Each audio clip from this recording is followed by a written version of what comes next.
Good night lower திரைப்படத்தை தொடர்ந்து நம்ம மணியனுடைய யதார்த்தமான நடிப்பில் நாளைக்கு திரையரங்கில் ரிலீஸ் ஆக இருக்க குடும்பஸ்தன் திரைப்படம் எப்படி இருக்கு அப்படின்னு தான் இந்த வீடியோவில் பார்க்க போகிறோம். வாங்க பார்க்கலாம்.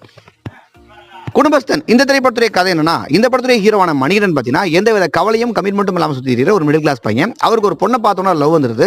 அவங்க வீட்டில் போய் முறைப்படி சொல்லி கல்யாணம் பண்ணிக்கலாம்னு பார்த்தா, எப்பா கல்யாணம் பண்ணி குடும்பத்து அளவுக்கு இன்னொன்று பொறுப்பு இல்லப்பான்னு சொல்ல ரெண்டு பேருமே அவங்க ஃபேமிலி அகைன் பண்ணி ரேஸ் மேரேஜ் பண்ணி கல்யாணம் பண்ணிக்கிறாங்க. இப்போ பெற்றவங்க பேச்சு கேட்காம கல்யாணம் பண்ணி குடும்பஸ்தனா மாற நம்ம மணிகண்டன் அந்த குடும்பத்தை நடத்த முடியாமல் படுற அவஸ்தைகளை காமெடி சரவடியாக சொல்லியிருக்க திரைப்படம் தான் இந்த குடும்பம். இந்த படத்துடைய மிகப்பெரிய பிளஸ்னா கண்டிப்பாக ஸ்டோரி அண்ட் ஸ்கிரீன் பிளே மற்றும் படத்துடைய பர்ஃபார்மன்ஸ். இந்த படத்தில் நடிச்ச ஹீரோவான மணிகண்டன் ஆகட்டும், ஹீரோயினான மேக்னாவாகட்டும், ஆர் சுந்தரராஜன், குரு சோமதம் சொல்லிட்டு எல்லா பேருமே அவங்களுக்கு கொடுத்த கேரக்டரை செமையாவே பண்ணியிருந்தாங்க. எப்படி மணிகண்டனுக்கு முன்னாடி வந்த குட் நைட் திரைப்படம் ஆகட்டும், லவர் திரைப்படம் ஆகட்டும் ஹிட் ஆச்சோ, அந்த மாதிரி இந்த குடும்பத்தின் திரைப்படமும் பிளாக் பஸ்டர் ஹிட் ஆகும், எந்த டவுட்டும் கிடையாது. இந்த படத்துடைய மைனஸ்னா இந்த படத்தோட சாங்ஸ் எதுவும் பெருசாக இம்ப்ரெஸ் பண்ணல.